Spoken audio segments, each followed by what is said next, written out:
Nunca tirei e nunca vou tirar R$1 do Vasco da Gama, porque legalmente vocês estão mentindo.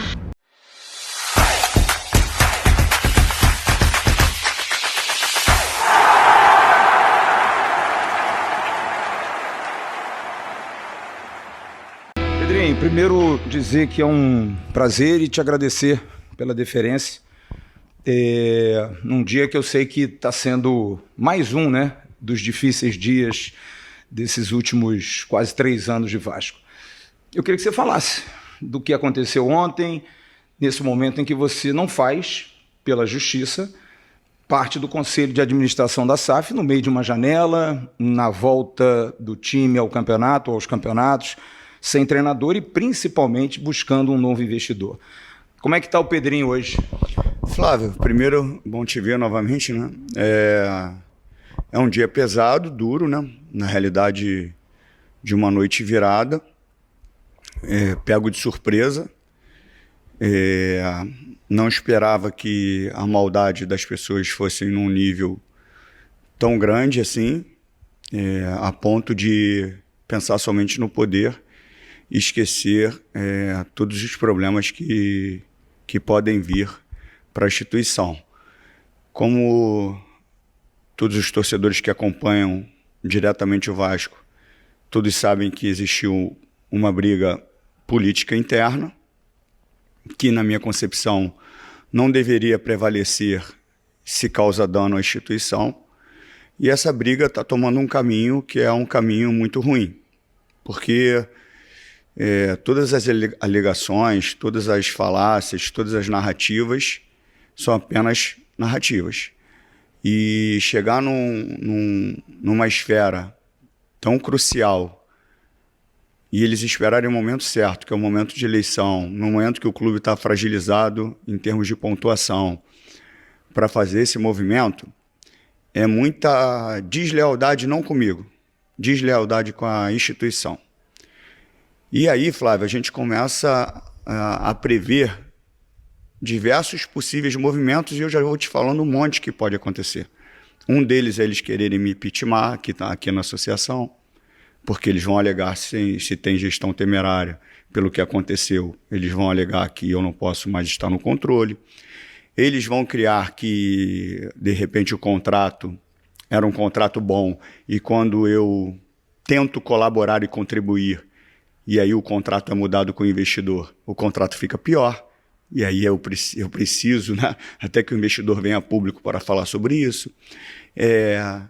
Uma empresa que eu tenho para falar sobre saúde mental, que é uma das coisas que toca a minha vida como Vasco da Gama, onde eu tenho um contrato com a empresa de um amigo, que eu sou remunerado para palestrar. Inclusive, hoje, 9 horas da manhã, eu estava palestrando para funcionários devido à nova lei do NR1 no centro da cidade, falando que eu agencio o jogador, sendo que eu coloco todos os meus patrimônios como garantia na recuperação judicial.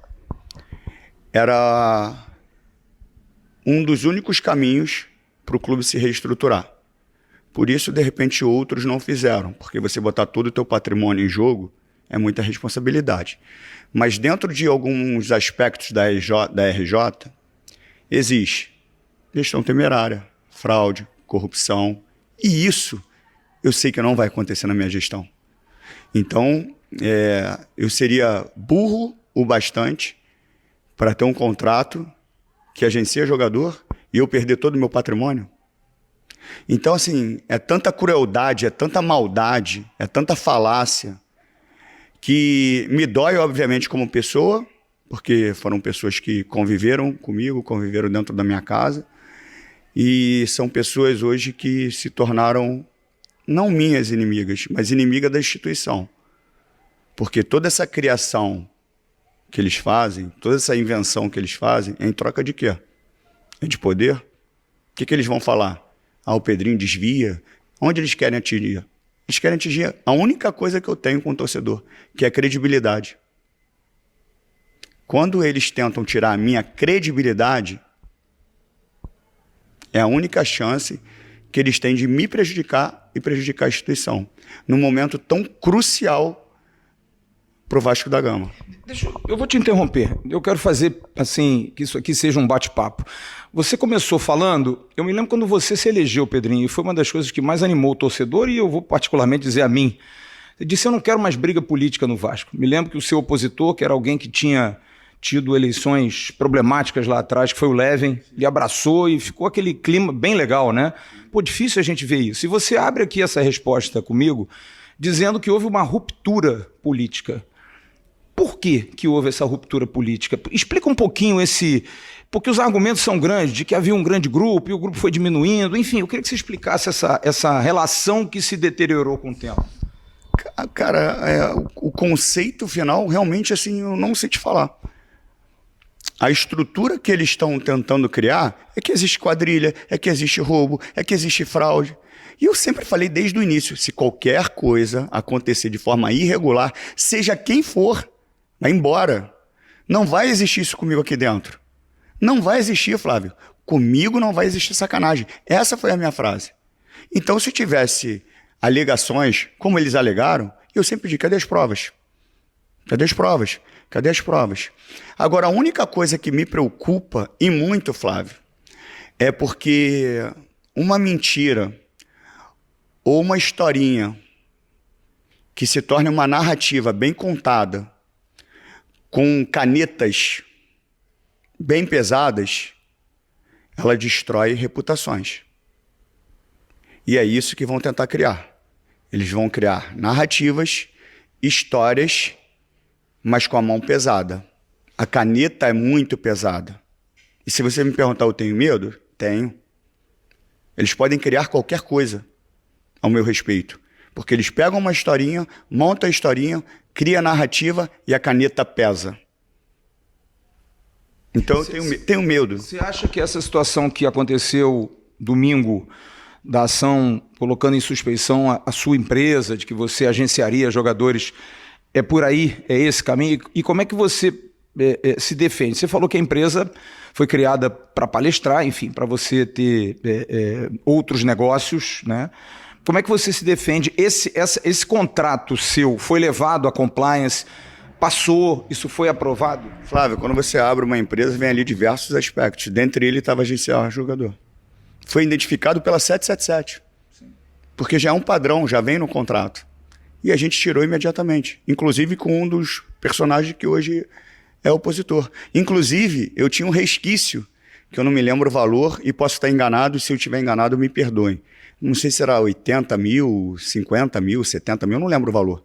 Que era um resquício de uma ação que tinha do Vasco, e eu tive que abrir mão. E abrir mão do dinheiro. E quando eu saí da Globo, eu recebi milhares de propostas para canais de televisão, youtubers, para ganhar um dinheiro significativo. Enquanto eu estava na Globo, eu recebi proposta para trabalhar em clubes e ser remunerado. O próprio CEO da SAF, do antigo investidor, queria me pagar um salário astronômico para ser diretor. E eu recusei.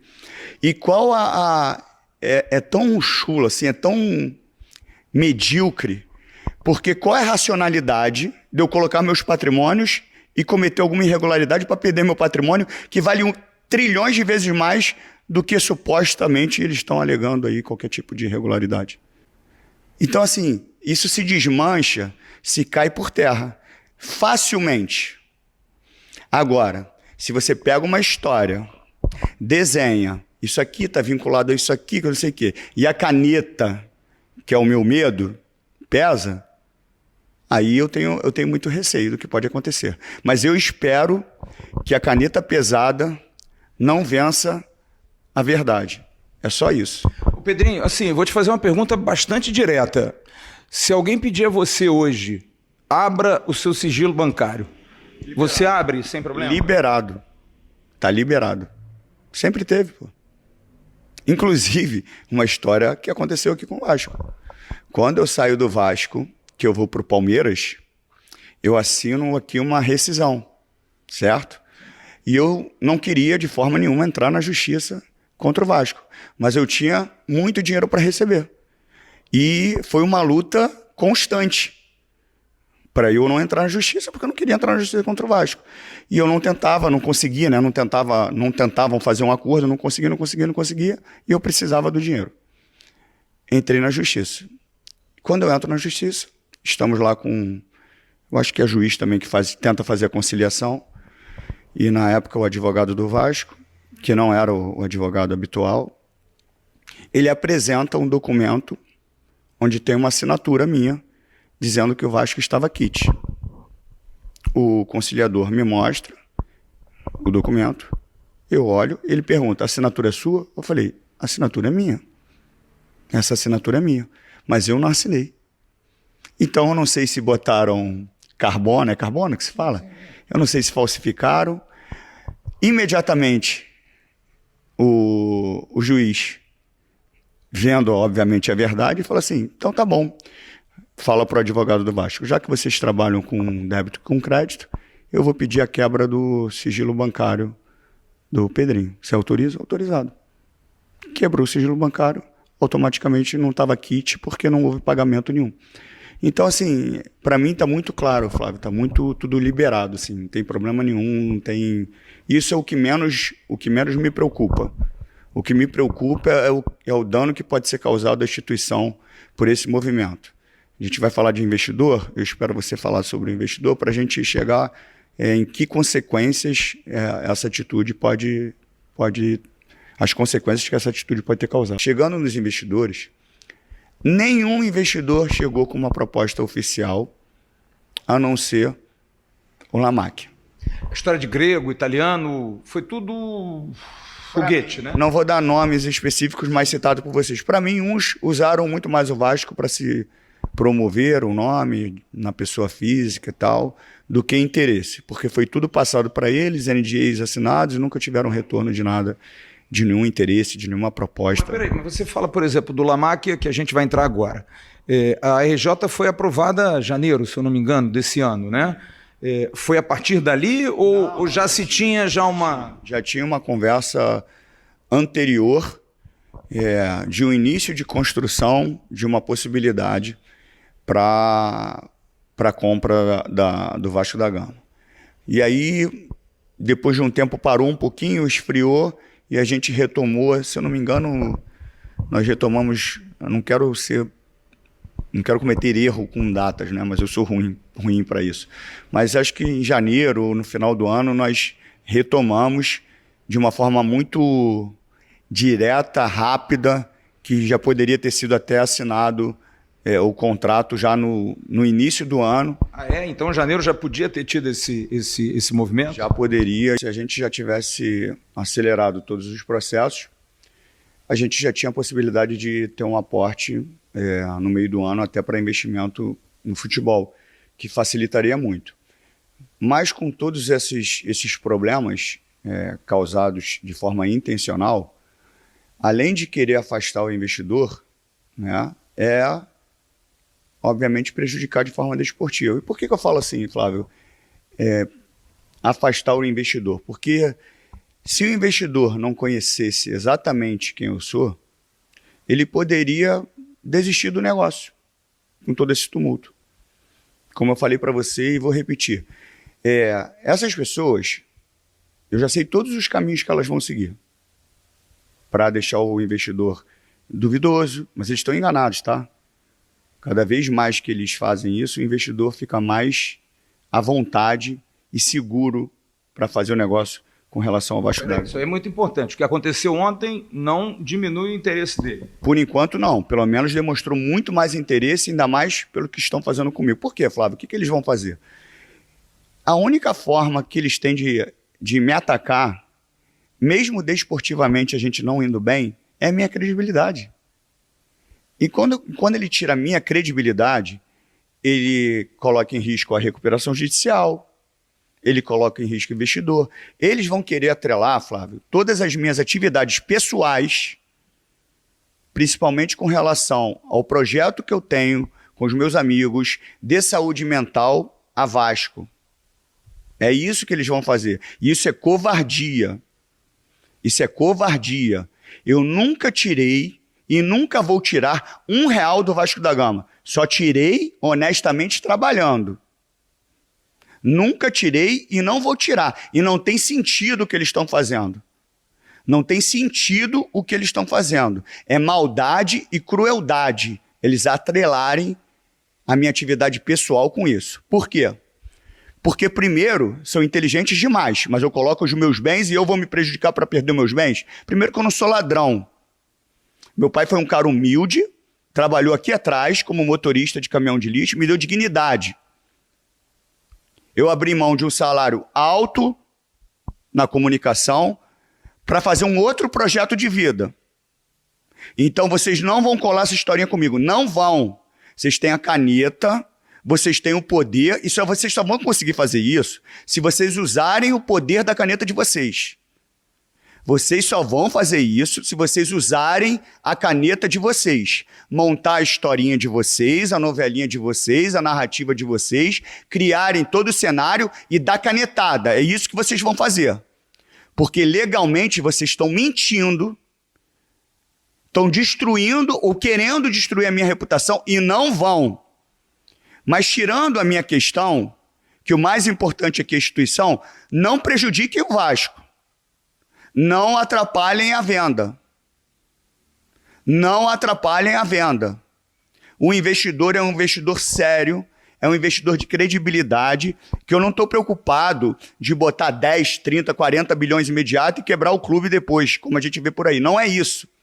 É um investidor que vai fazer aportes com direcionamento, aportes com dinheiro destinado para contratação, aportes para pagamento de dívida, para fluxo de caixa, para centro de treinamento, e aí a gente já está falando de muito dinheiro, é mais de 2 bi.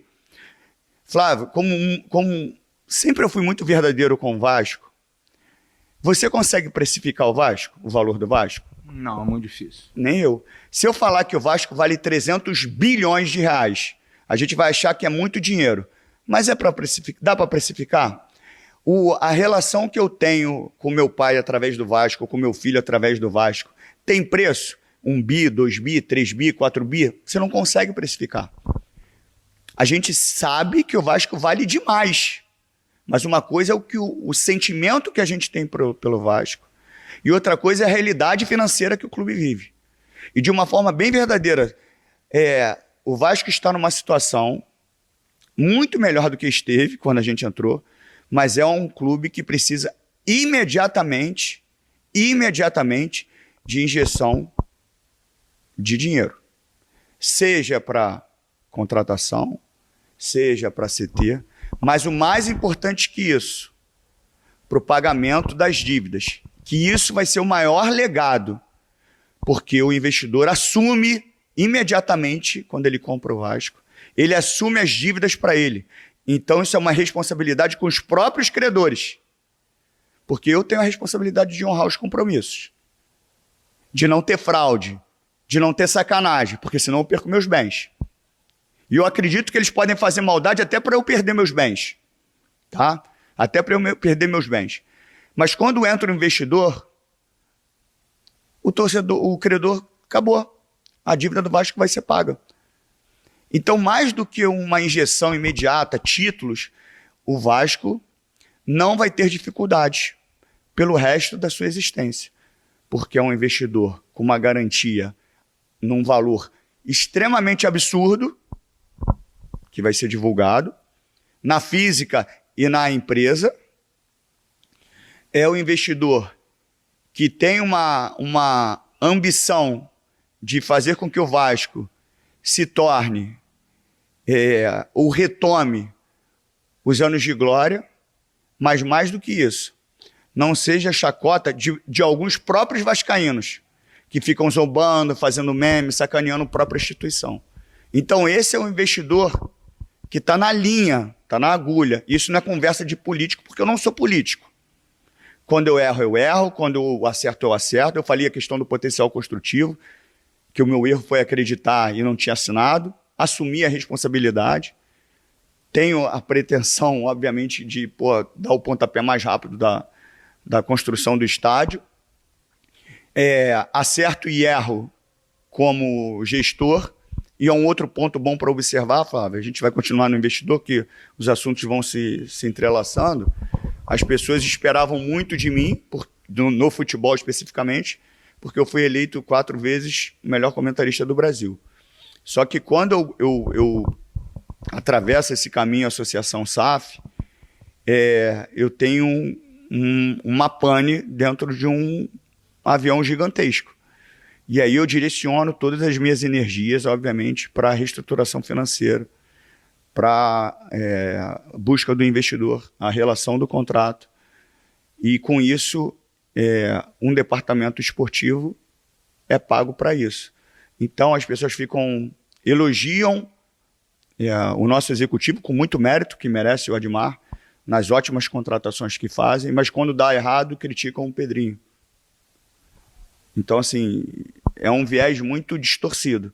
Eu sou responsável por tudo, mas nesses praticamente 3 anos, Flávio, a minha participação foi menos do que as pessoas imaginam por causa da questão de reestruturação financeira e do investidor no futebol. Então a gente está na agulha, mas muito na agulha para um investidor. E eu acho que o movimento deles foi sabido. Por isso que aconteceu agora. Essa grande preocupação, Pedro, diante daquilo que aconteceu ontem, você pode afirmar hoje que o negócio pode não andar? Ou você tem a certeza de que vai andar mesmo assim? Se o negócio não andar, é responsabilidade total deles. Total deles. Total, Flávio. Total. Inclusive, eu acho que em algum momento o investidor tem que falar. Porque parece que só eu falo. O investidor tem que falar. Então, assim... Mas de ontem para hoje, você falou com ele? Falei muitas vezes, por sinal.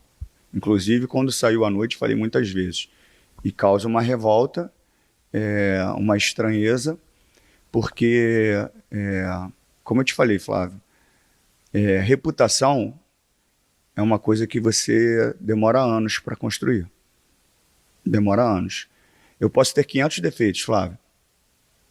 Posso ser julgado por muitos que falam que eu falo pouco, que eu dou pouca entrevista, e na realidade até em off que eu falei para você, em coletivas, em sabatina, eu sou o que mais dou coletivas. Eu sou o presidente que mais dou coletivo. O que eu menos faço, eu acho, é falar em ambientes mais controlados, na própria TV do clube, como outros presidentes falam. E também é um aprendizado. De repente é isso que eu tenho que fazer mesmo, comunicar mais com o torcedor. Mas eu estou tão focado nos objetivos que eu tenho para cumprir, que às vezes eu não tenho uma resposta que o torcedor quer imediata, tipo estádio. O investidor, eu não vou conseguir falar, tá assinado, tem o estádio, então vou dar sempre as mesmas respostas. E o torcedor vai achar que eu estou contando historinha. Então eu preciso dar uma entrevista para chegar e falar algo diferente.